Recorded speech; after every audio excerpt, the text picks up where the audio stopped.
and good evening.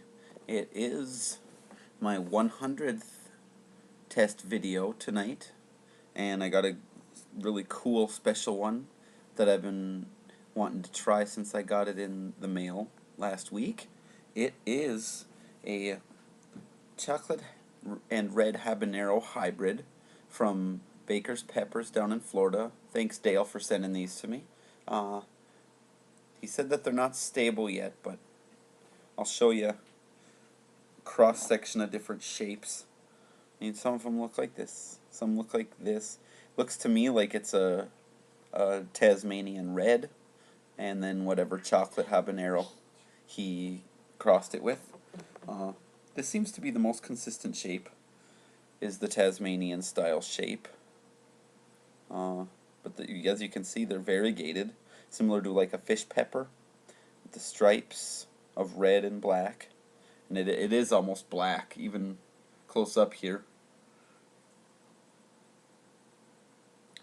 I've been nicknaming these tiger bombs. I don't know if he has an official name for them or not, but yeah, this is what they look like. So, just gonna pick out a nice, cool looking one here.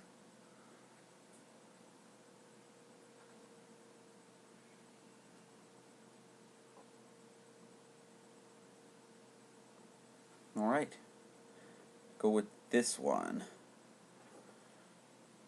You can see even the coloring comes up into the stalk. I just watched one of Paul Tompkins' videos the other day with he called it the bubblegum 7-pot, and that had the pinkish red coming up into the stem too. So Paul, if you're watching this, here's another variety where this happens.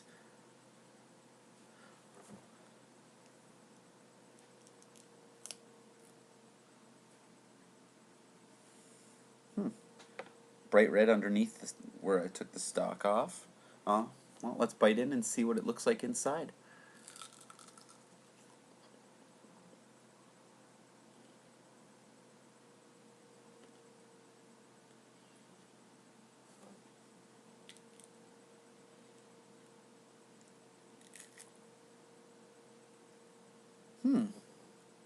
Very cool.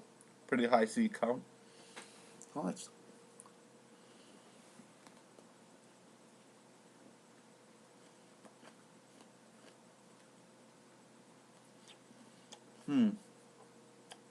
faintly citrusy.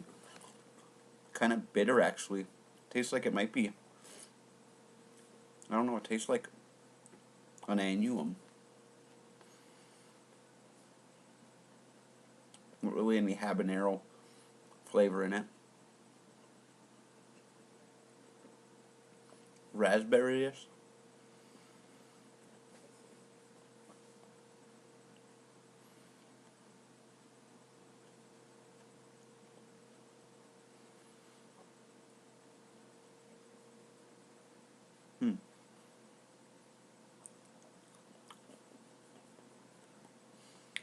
Yeah, almost like raspberry candy flavor, but it's not really sweet at all. It's pretty bitter, kind of thick-skinned, pretty hot. My tongue's going pretty solid up top here. I can feel underneath too, or from my mouth. Got a good glow, a little sting in my throat.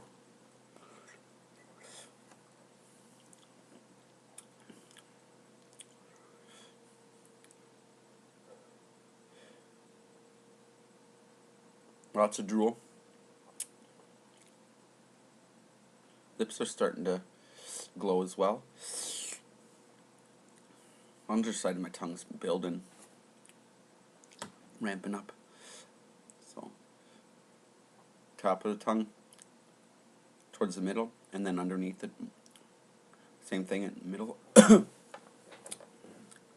Is flared up quite a bit.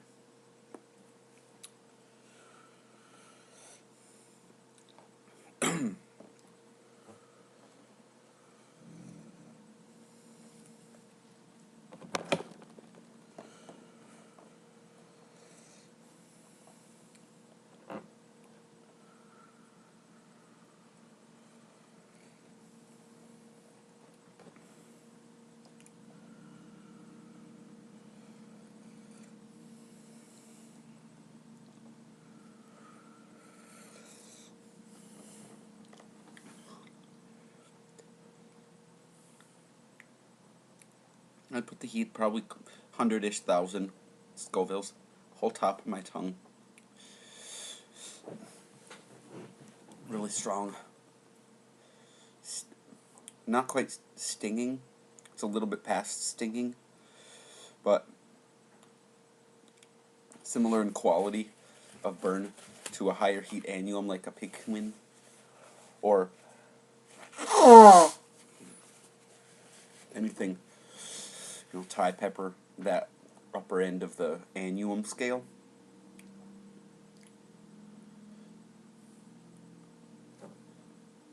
Underneath, on the very back corners of my tongue, got a good glow happening, but mainly still, whole top of my tongue is just quite warm.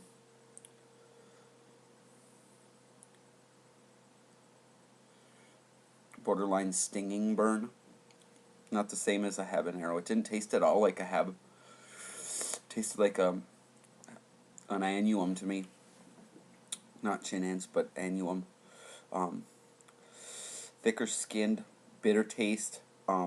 Very similar to the fish pepper, actually. With the variegation and striation in the pod color.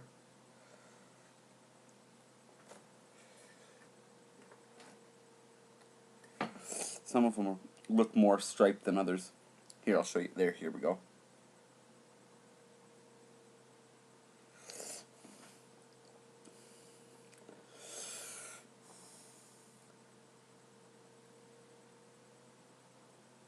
They're very cool looking pods.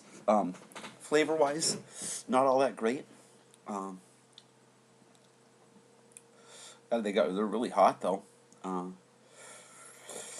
I don't know. I don't taste any chin ants flavor. Maybe it's just the hybridization and the instability of it. I'm not sure what the parent plants were, but if there's some recessive annuum genes somewhere in the parent plants, they came through in this one, because the definitely not a chin ants flavor, but it is more like an annuum, more like an ornamental type pepper, actually, like a fish pepper. Thicker skinned varieties that you get. It's still going at a really decent level on the burn. My lips are, you can see my lips are a little pinkish colored and inflamed. Certain varieties like that, I noticed I get just on the lips like this. Actually, I think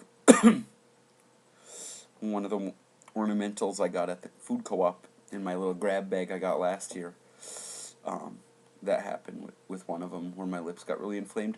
Most of them it doesn't do that. Chin ants, I don't, and like the habaneros and nagas, this doesn't really happen. So whatever the genes are that came through in these ones from the parent plants causes a different type of burn. It's heavy on the top of the tongue and in the middle part of the bottom of my tongue, not really much in the throat. It was stinging for a little bit, but roof of the mouth I can feel a little bit more now. A little bit of glow in the middle of my chest. I can still feel underside of my tongue a bit. Top of the tongue is calming down. And my cat's knocking stuff down in the other room. My lips, though, too, as you can see, that sensation's coming through a little bit more. Roof of my mouth starting to sting a little bit, too. Maybe I'm just noticing it because everything else is starting to calm down, but I didn't really notice it all that much at first.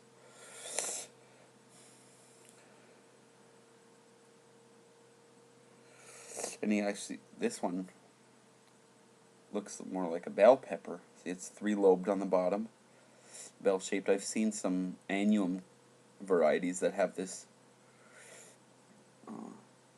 shape to them. Actually, one that I tested that I was told was a habanero at first, but judging by the flavor, it said it was an annuum. But tongue is still glowing at a pretty good level here. Lips still there. Nose running. Didn't really get much sweating from that one, surprisingly, considering how warm it felt. But yeah.